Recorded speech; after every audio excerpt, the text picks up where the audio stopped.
ഞങ്ങളുടെ കൂടുതൽ വീഡിയോസ് കാണുവാനായി നിങ്ങളുടെ മൊബൈലിൽ ഗൂഗിൾ പ്ലേ സ്റ്റോറിൽ കയറി സർഗം കിച്ചൺ എന്ന് ടൈപ്പ് ചെയ്ത് ക്ലിക്ക് ചെയ്യൂ. കേവലം 1 MB മാത്രമുള്ള സർഗം കിച്ചണിൻ്റെ ഫ്രീ ആപ്പ് ഡൗൺലോഡ് ചെയ്യൂ. സൗകര്യപ്രദമായ രീതിയിൽ നിങ്ങളുടെ ഇഷ്ടാനുസരണം പുതിയ പാചക വീഡിയോകൾ കണ്ട് സ്വാദിഷ്ടമായ വിഭവങ്ങൾ തയ്യാറാക്കൂ.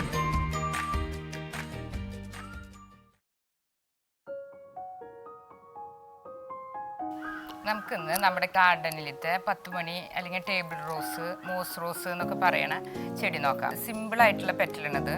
കട്ട 10 മണിയല്ല, സിമ്പിൾ പെറ്റൽ 10 മണിയുടേത്. ഇതിൻ്റെ ഇലയാന്ന് വെച്ചാൽ കണ്ടില്ല, ഇല ഇങ്ങനെ സൂചി പോലെ പോയിൻറ്റഡ് അല്ല, അങ്ങനത്തെ ഒരു ഇനമുണ്ട്. പിന്നെ ഇങ്ങനെ ഫ്ലാറ്റ് ആയിട്ടുള്ള ഇനമുണ്ട്. ഇതിപ്പോൾ ഫ്ലാറ്റ് ആയിട്ടുള്ള ഇലയാണ്.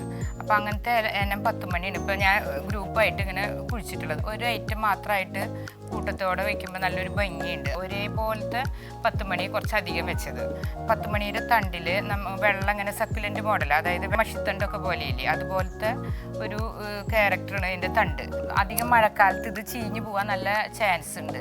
അപ്പോൾ നമ്മൾ മഴക്കാലത്ത് ഈ ചെടി ഇങ്ങനെ വീടിനോട് ചേർന്നിട്ടോ മഴ കൊള്ളാത്തൊരു ഏരിയയിലായിട്ട് വെക്കണം, അല്ലെങ്കിൽ ചെടിയൊക്കെ നശിച്ചു പോവുകയും ചെയ്യും. ഇതിപ്പോൾ ഞാൻ വെച്ചുള്ളത് വീടിൻ്റെ ഒരു സൺഷെയ്ഡിൻ്റെ ഒരു അരിവശം നോക്കിയിട്ടാണ്. അപ്പോൾ അധികം മഴ കൊള്ളൂല, വെയിലടിച്ച് നല്ലോണം അടിക്കുകയും ചെയ്യും. അപ്പം നല്ല വെയിലത്ത് ഒരു 10 മണി നേരത്താണ് ഈ പൂ ഫുള്ളായിട്ട് വിരിയും. അതാണ് ഈ 10 മണി എന്ന് തന്നെ ഒരു പേര്. കുറച്ച് കഴിയുമ്പോൾ വാടും ചെയ്യും. പക്ഷെ അത് ഒരുമിച്ച് ഇങ്ങനെ പൂവ് ഇങ്ങനെ വിരിഞ്ഞ് നിൽക്കുമ്പോൾ നല്ലൊരു ഭംഗിയാണ്. ഏത് ചെടിയായാലും കൂട്ടത്തോടെ ഇങ്ങനെ വെച്ച് പൂവ് ഇങ്ങനെ ഒരുമിച്ച് നിൽക്കുമ്പോഴാണ് ആ ഭംഗി കിട്ടണം. അപ്പോൾ ഇത് ഞാൻ ഇപ്പോൾ ഒരേപോലത്തെ 10 മണി ഒരേ റോസ് കളറിലുള്ളത്.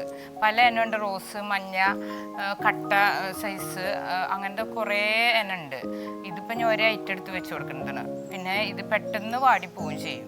പക്ഷെ ചെടിയുമ്പോൾ തന്നെ നിന്ന് കഴിഞ്ഞാൽ നല്ലോണം ഉണ്ടാവും. 2 ദിവസം കൂടുമ്പോൾ ചെറുതായിട്ടൊരു നനമതി. പിന്നെ ആ ചെടിക്ക് പ്രത്യേകിച്ച് നമുക്ക് പൂ ഇത്തിരി കുറവുണ്ടെങ്കിൽ 18 ഒരു 10 ലിറ്ററിൽ ഒരു 5 ഗ്രാം കലക്കി ഒഴിക്കണം. പിന്നെ ചെടി നടുമ്പോൾ നമ്മൾ കമ്പോസ്റ്റും ചാണകപ്പൊടിയൊക്കെ ചേർത്ത് ഉള്ള ഒരു ചട്ടിയിൽ മിശ്രിതം തയ്യാറാക്കണം. എന്നിട്ട് നമ്മൾ ജസ്റ്റ് ഇതിൻ്റെ കമ്പ് പൊട്ടിച്ചിട്ട് ജസ്റ്റ് ഒന്ന് കുഴിച്ചിട്ടാൽ മതി. പെട്ടെന്ന് തന്നെ ഉണ്ടാവും ചെയ്യും. ഞാൻ ഈ ചെടിക്ക് ഉപയോഗിക്കുന്നത് ഫിഷ് ടാങ്കിലത്തെ വെള്ളം. ഫിഷ് ടാങ്ക് കഴുകി വൃത്തിയാക്കുമ്പോൾ അതിൻ്റെ വെള്ളം കൊടുക്കും. അപ്പോൾ പിന്നെ അമോണിയയുടെ ഡെഫിഷ്യൻസി കുറയും, പൂക്കൾ നല്ലോണം ഉണ്ടാവും ചെയ്യും, നല്ല ബ്രൈറ്റ് കളറാവും ചെയ്യും. പൂവുകൾക്കൊക്കെ നല്ല, ഈ പെറ്റൽസിനൊക്കെ നല്ല ബ്രൈറ്റ് കളർ കിട്ടും ചെയ്യും. പിന്നെ ഈ 10 മണി എന്ന് പറഞ്ഞ ചെടി ഒരു നോട്ടം ഇല്ലെങ്കിലും നിറച്ച് പൂവുണ്ടാവും. അപ്പോൾ വേനൽക്കാലത്തൊക്കെ പൂവ് നിറഞ്ഞ് നല്ല ഭംഗിയിൽ നിൽക്കും. അപ്പോൾ നമ്മൾ എപ്പോഴും വേനൽക്കാലത്ത് നല്ല വെയിലത്ത് വെക്കാൻ ശ്രദ്ധിക്കണം. വെയിലത്ത് വെച്ചാലാണ് ഇതിൻ്റെ പൂവ് എല്ലാ ഇലയിലും പൂവുണ്ടാവും. പിന്നെ ഇതിൻ്റെ ചട്ടിയിലാണ് വെക്കണേന്ന് വെച്ചാൽ നമ്മളിങ്ങനെ മണ്ണ് ഇളക്കി കൊടുക്കണം. മണ്ണൊന്നും ഇങ്ങനെ കട്ട കുത്തിയോണം മണ്ണിരുന്നാൽ പൂക്കളുടെ വലുപ്പം കുറയുകയും ചെയ്യും. പിന്നെ പൂക്കൾ അത്ര അധികം ഉണ്ടാവില്ല. പിന്നെ അതുപോലെ ഈ വെള്ളം വാർന്ന് നല്ലോണം പോണ ചട്ടിയിൽ വേണം വെക്കാനായിട്ട്. ഇപ്പോൾ ഇവിടെ ഞാൻ വെച്ചുള്ളിടത്ത് വെള്ളം അധികം നനയ്ക്കാറില്ല. ഒരു 2 ദിവസം കൂടുമ്പോഴൊക്കെ ജസ്റ്റ് ഒരു നനയ്ക്കുള്ളൂ.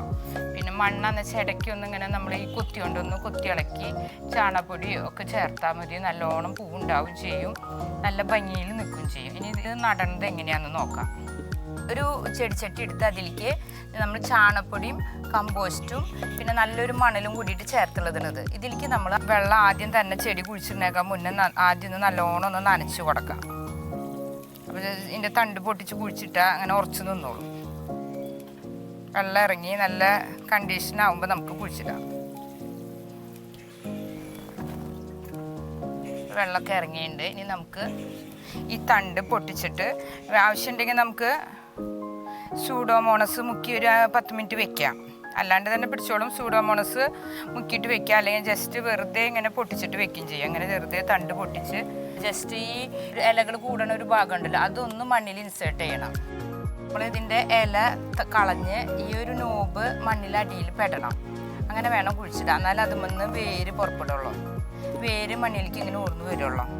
അങ്ങനെ ഏതിൻ്റെ ചെടിയിൽ ഇങ്ങനത്തെ ഈ ഇലയൊന്ന് മാറ്റി ഇങ്ങനെ കുഴിച്ചിടുന്നു.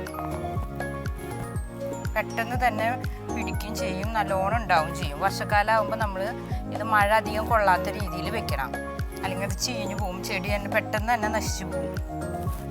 ഇതിപ്പോൾ കുഴിച്ചിട്ട വശമായ കാരണം 1 ദിവസം കഴിയുമ്പോൾ ഇതിങ്ങനെ നീർന്ന് നിന്നോളൂ. എന്നിട്ട് ഒന്നും കൂടി ഒന്ന് നനച്ചു കൊടുക്കാം. ഇതിപ്പോൾ ചെടി കുഴിച്ചിട്ട കാരണമാണ് 2 വട്ടം. അപ്പോൾ ഈ വെള്ളം പെട്ടെന്ന് തന്നെ അതിൻ്റെ തണ്ട് വലിച്ചെടുത്ത്, സക്കുലൻ്റ് മോഡലാണ് ചെടി, അപ്പോൾ പെട്ടെന്ന് വലിച്ചെടുത്ത് ചെടി നീർന്ന് നിൽക്കും.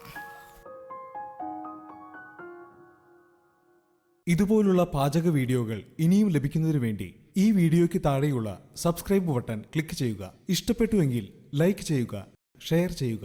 കൂടുതൽ വീഡിയോകൾക്കായി യൂട്യൂബിൽ സർഗം കിച്ചൺ എന്ന് ടൈപ്പ് ചെയ്ത് സെർച്ച് ചെയ്യുക.